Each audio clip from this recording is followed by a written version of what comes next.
మనము డివైఎఫ్ఐగా సిఐటిగా కేవీపీఎస్గా పర్యాటక మండలిగా మహిళా సంఘంగా అన్ని సంఘాల ఆధ్వర్యంలో ఇటువంటి ఆటల పోటీలు చెప్తున్నాము.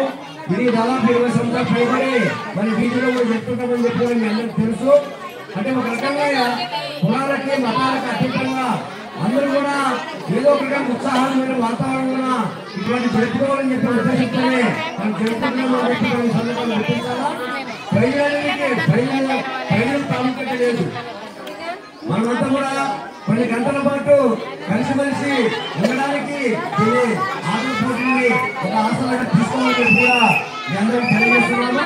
అదేవిధంగా అంటే ఒక రకంగా ఆనందోత్సాహాలు మాత్రం జరుపుకుని ఈ ఆటల పోటీలు ఈరోజు పాల్గొనడానికి అవలంబిస్తున్న విధానం వల్ల రోజు రోజులకి చాలా ఇబ్బందికరమైన పరిస్థితుల్లో పండుగలు కూడా చేసుకుంటామా లేదనే పరిస్థితుల్లో ఈరోజు ప్రజలను ఉంటున్నామని చెప్పి మనం అర్థం చేసుకోవాలా.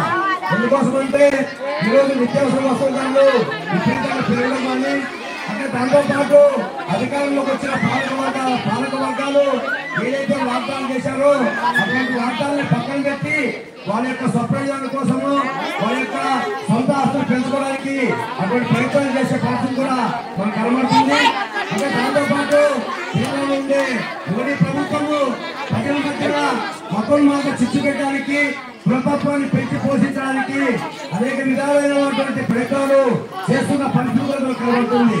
ఎందుకోసం ఈ విషయం చెప్తున్నామంటే ఈ రోజు ఈ పండుగ సందర్భంగా ఏవైతే ఆటల పోటీలు నిర్వహిస్తున్నామో ఈ ఆటల పోటీల్లో మన కులాలకి మతాలకి అతీతంగా అందరూ కూడా పాల్గొంటాం. మనమంతా కూడా అందరూ కూడా అన్నదమ్ముల మాదిరిగా ఈ సమారంలో పాల్గొంటాం.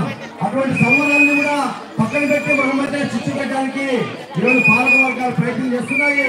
అటువంటి వాటికి ప్రజలందరూ మేమంతా ప్రజలందరూ ఒకటే కులాలకి మతాలకు వ్యతిరేకంగా మతోన్మాదానికి వ్యతిరేకంగా మత సామరస్యం కోసం మనమంతా ఉంటున్నామని చెప్పి ఈ పాలక వర్గానికి పేరు చెప్పాల్సిన అవసరము ఆవశ్యకత ఎంతైనా ఉంది అని చెప్పి మేము సందర్భంగా గుర్తించాలని చెప్పి అంటే ఈ యొక్క సంబరాలను మనమందరూ కూడా మీరందరూ కూడా ఈ సంవత్సరం సహకరిస్తున్నారు. ప్రజాశాలను నిర్వహించే ఈ ఆటల పోటీలకి భవిష్యత్తులో కూడా సహకరించాలని చెప్పి అంటే మన సంఘాల యొక్క తీసుకునే కార్యక్రమాలు ఉద్యమాలు మీరందరూ కూడా పాల్గొని జయప్రదం చేసేదిగా మీ అందరికీ విజ్ఞప్తి చేస్తూ ఈ అవకాశం ఇచ్చిన మీ అందరికీ ధన్యవాదాలు.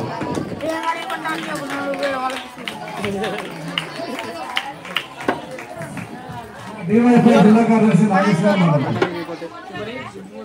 సోదరులారా సోదరిమణులారా డివైఎఫ్ఐ అంత సంతోషంగా ఎవరింట్లో వాళ్ళు తిని ఉండడం కాకుండా అందరూ ఒక వేదిక మీదకి వచ్చి సంతోషంగా జరుపుకోవాలని చెప్పేసి ఈ కార్యక్రమాన్ని మనం నిర్వహించుకుంటున్నాం.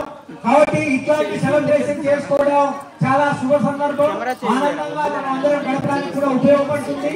కాబట్టి ఇందాక మన నాయకులు చెప్పారు కొన్ని ముఖ్యమైనటువంటి అంశాలు. ప్రస్తుతం మనం ఇక్కడ ఎదుర్కొంటున్నటువంటి ఈ సమస్యల పరిష్కారానికి కూడా ఈ సంక్రాంతి ఆటల పోటీలు వేదికగా ఉండాలి అనేటటువంటిది మా ఉద్దేశం. ప్రధానంగా వీళ్ళందరూ కష్టపడి పెంచి పోషించి పిల్లల్ని చదివించుకుంటే ఈ రోజు వాళ్ళకి ఉద్యోగాలు లేకపోకుండా బీటెక్లు పీజీలు అయిపోయినా కూడా నిరుద్యోగంలో ఉండేటటువంటి పరిస్థితులు ఈ రోజు ఏర్పడ్డాయి. గతంలో ఉన్నటువంటి వాళ్ళు పట్టించుకోలేదు అంటే మేము వస్తే మొత్తం విరోధిస్తామని చెప్పేసి వీళ్ళు కూడా చెప్పారు. 20 లక్షల ఉద్యోగాలు ఇస్తాం, మేము ఉద్యోగం ఇవ్వకపోతే ఇచ్చే వరకు మీకు నిరుద్యోగం గుర్తిస్తామన్నారు. మొత్తం కూడా మరి డిఎస్సీ అన్నారు, రకరకాల మాటలు చెప్పారు తప్ప ఒకరికి కూడా మనకు అందించలేదు. ముఖ్యంగా మహిళలకు మరి 18 ఏళ్ళు దాటితే చాలు 1500 ఇస్తాను అన్నాడు, 45 ఏళ్ళు దాటితే చాలు పింఛన్ ఇస్తానన్నాడు. మరి తల్లికి వందనం ఒక పిల్లకే ఇస్తున్నారు, ఒక స్టూడెంట్ కి ఇస్తున్నారు. మేము కనుక వస్తే కనుక మొత్తం మీ అందరికీ ఎంతమంది పిల్లలు చదువుతుంటే అంతమందికి ఇస్తామని చెప్పేసి కుటుంబ ప్రభుత్వం హామీ ఇచ్చింది. మనం ఇట్లా వెళ్తే మరి ఫ్రీ బస్ కానీ ఏ ఒక్క హామీ కూడా ఇప్పటిదాకా ఈ ప్రభుత్వం అధికారంలోకి వచ్చిన తర్వాత ఒక్క హామీ అంటే ఒక హామీ కూడా మనకు సంబంధించినటువంటి హామీలని నెరవేర్చలేదు. ఇవి నెరవేర్చకపోగా ఇప్పుడు కొత్తగా మేము అధికారంలోకి వస్తే మాత్రం రద్దు చేస్తున్నాడు, కరెంటు తగ్గిస్తున్నాడు.